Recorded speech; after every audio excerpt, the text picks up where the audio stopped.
Friends, welcome back. Latest news है, भारत ने उतार फेंका रूस का कर्ज, सैकड़ों शिप भारत ने रूस में किए रवाना।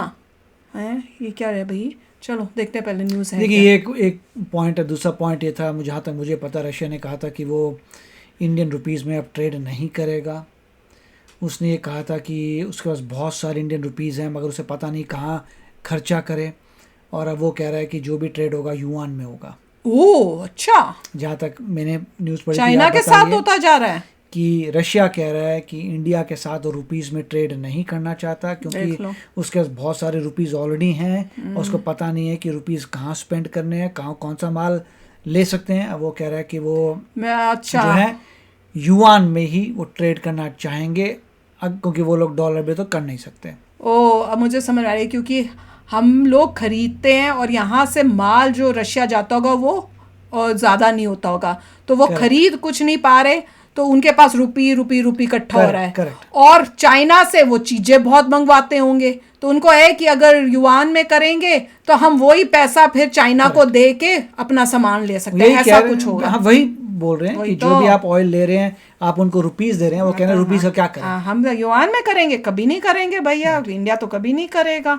तो वही प्रॉब्लम है, उनको भी देखना चाहिए था। उनको कहना था कि चाइना को कि तुम रुपीस ले लो, ये भी तो कह सकते हैं। मैं सोच रही हूँ कि भैया तुम वही पॉइंट है। देखिए कि अब उनके एंगल से ऐसा लग रहा है कि आप बताइए, अगर किसी न्यूज़ है, मेरे ख्याल से तो उन्होंने ट्रेड बंद कर दिया रुपीस में। अच्छा, चलो देखते हैं, बताना अगर आपको पता है।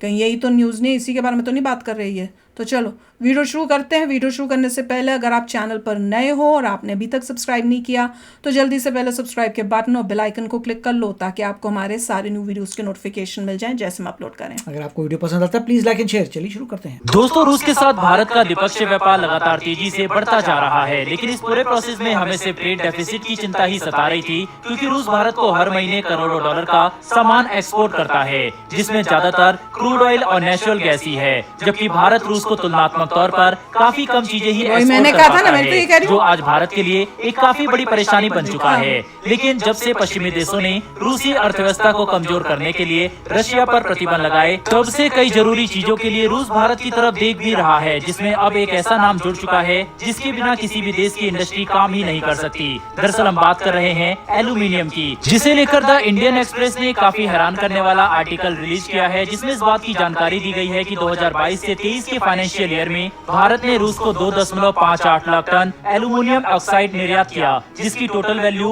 लगभग 750 करोड़ के आसपास की है। लेकिन सबसे हैरानी की बात तो यह है कि सिर्फ एक साल पहले भारत रूस को 1 टन भी एल्यूमिनियम ऑक्साइड एक्सपोर्ट नहीं किया करता था, जो सिर्फ 11 महीने के पीरियड में 2,50,000 टन को भी पार कर चुका है। दोस्तों, एल्यूमिनियम एक ऐसा एलिमेंट है जिसका इस्तेमाल लगभग हर इंडस्ट्री में किया जाता है। खास करके डिफेंस उपकरणों को बनाने के लिए एल्यूमिनियम का इस्तेमाल कई अलग अलग तरह से किया जाता है, जिसकी सप्लाई रूस को सबसे ज्यादा यूक्रेन और ऑस्ट्रेलिया करते थे। लेकिन दोनों ही देशों ने अचानक से रूस को एल्यूमिनियम ऑक्साइड की सप्लाई करना बंद कर दिया, और इसमें कोई हैरानी की बात भी नहीं थी, क्योंकि यूक्रेन युद्ध के बाद तो रूस को कुछ भी सप्लाई करने से रहा, और ऑस्ट्रेलिया अमेरिका का एक पक्का एलाई होने की वजह से रूस के साथ बिजनेस करना अवॉइड कर रहा था। ऐसे में रूस को इस बात की जरूरत महसूस हुई कि अगर उन्होंने एल्यूमिनियम ऑक्साइड का नया कोई सप्लायर जल्दी नहीं खोजा तो उनकी डिफेंस और कई दूसरी इंडस्ट्री पूरी तरह से ठप पड़ सकती है, जो मौजूदा समीकरणों में रूसी अर्थव्यवस्था के लिए किसी बड़े झटके से कम नहीं था। और यही वजह है कि रूस ने भारत की तरफ देखा, क्योंकि आज भारत के पास एल्यूमिनियम के काफी बड़े भंडार मौजूद है। भारत का 50% एल्यूमिनियम तो अकेले हमारा एक राज्य उड़ीसा ही प्रोड्यूस करता है। इसके अलावा झारखंड, महाराष्ट्र और कई दूसरे राज्यों में भी एल्यूमिनियम के बड़े भंडार पाए जाते हैं, जिसकी वजह से भारत के लिए रूस को एल्यूमिनियम ऑक्साइड सप्लाई करना कोई बड़ी बात नहीं थी, और हमारे लिए ये एक अच्छा मौका था ताकि हम अपने ट्रेड डेफिसिट को कम कर सके, जो कि आज 30 बिलियन डॉलर से भी ज्यादा का हो चुका है। इतना ही नहीं, बल्कि दोनों देश अपने आर्थिक और व्यापारिक संबंधों को ज्यादा मजबूत करने के लिए लगातार काम कर रहे हैं, जिसमें बड़े डेवलपमेंट हमें कुछ ही समय में देखने को मिल सकते हैं, क्योंकि लेटेस्ट रिपोर्ट के मुताबिक प्रेसिडेंट पुतिन एससीओ के मेन इवेंट को अटेंड करने खुद भारत आएंगे, जिसके दौरान दोनों देशों के बीच में द्विपक्षीय बातचीत भी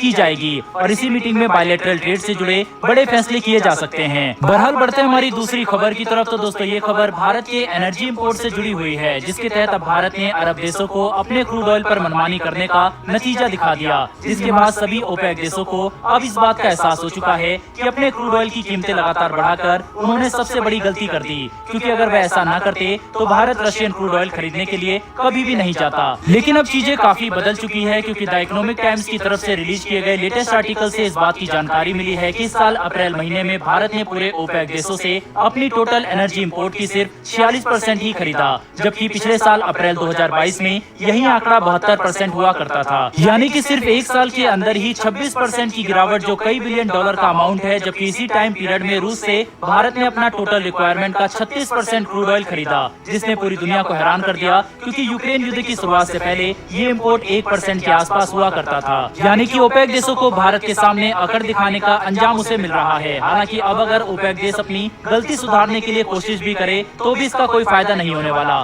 क्योंकि रूस भारत को इतना डिस्काउंट दे रहा है जिसे मैच करना ओपेक देशों के बस की बात नहीं होगी। वहीं पर जब तक यूक्रेन युद्ध की वजह से रूस पर प्रतिबंध लगे रहेंगे, तब तक भारत को ये डिस्काउंट मिलता रहेगा। वहीं पर अगर आगे चल के रूस भारत को ज्यादा डिस्काउंट ना भी दे, तो भी अब दोनों देशों के बीच में शिपिंग रूट इतना मजबूत हो चुका है कि भारत रूस से क्रूड ऑयल इंपोर्ट करना ज्यादा अच्छा ऑप्शन समझेगा। इतना ही नहीं, बल्कि रूस की सरकारी क्रूड ऑयल कंपनियां अब भारत में नए ऑफिस भी ओपन कर रही है, ताकि वे भारतीय मार्केट की जरूरतों को समझकर हमें सबसे अच्छा ऑफर दे सके। कुल मिलाकर समझने की कोशिश करें तो अब ये बात साफ हो चुकी है कि रूस आने वाले समय में भारत का एक टॉप एनर्जी सप्लायर बना रहेगा, जो दोनों देशों के आर्थिक संबंधों के लिए काफी अच्छी खबर है। बहरहाल दोस्तों, इस वीडियो में इतना ही, लेकिन भारत और रूस की इस दोस्ती के लिए कमेंट बॉक्स में जय हिंद जरूर लिखिएगा। साथ ही हमारी आने वाली डेली ऐसी वीडियो के लिए चैनल को सब्सक्राइब कर बेल नोटिफिकेशन अवश्य दबा लें। फिर मिलेंगे ऐसी एक नई वीडियो के साथ। धन्यवाद, जय हिंद। तो इस वीडियो में ये तो उन्होंने बात ही नहीं की अबाउट युआन, तो अब समझ नहीं आ रहा। तो इंडिया अगर रशिया कह रहा है कि भैया हमें युआन में दो, रुपीस में नहीं करना, तो फिर क्या डिसाइड क्या हुआ है कि क्या इंडिया युआन में देगा? पता नहीं चला। वो क्या लोग होगा आगे? ये आया था कि मार्केट में कोशिश कर रहे हैं कि रुपये को कन्वर्ट करें युआन में, तो उससे प्रॉब्लम आएगी, क्योंकि अगर कोई सेल करता है इंडियन रुपी को तो उसकी वैल्यू कम हो जाएगी। अब एग्जैक्टली पता नहीं, हो सकता है नेगोशिएशन कुछ हुई हो और रशिया को बताया हो कि देखो हमारे पास बहुत सारी चीज़ें जो तुम खरीद सकते हो, वही होना चाहिए, और हम तुम्हें सप्लाई करेंगे। वो होना है, वही चाहिए। इंस्टेड ऑफ कि युआन में करें, इंडिया को जो है यही कहना चाहिए कि तुम हमसे यहाँ से चीजें खरीदो, उसके बदले में रुपीज में देते जाओ और खरीदते नहीं तो सारा पैसा जो है और फायदा सारा चाइना ले बैठेगा। अब इंडिया को भी स्ट्रेटेजिकली देखना है कि कौन सी चीज सबसे जरूरी है, उनको चाहिए वो यहाँ पे, या तो फैक्ट्रीज बनाने हो, सामान मैन्युफैक्चर करने जरूर जस्ट फॉर रशिया। बिल्कुल ऐसे ही करना चाहिए। और मैं ये वीडियो देखते हुए सोच रही थी कि क्योंकि बाकी सब कंट्रीज तो पीछे हट गई हैं, रशिया से कोई नहीं हेल्प कर रहा, तो बचा एक चाइना और एक इंडिया।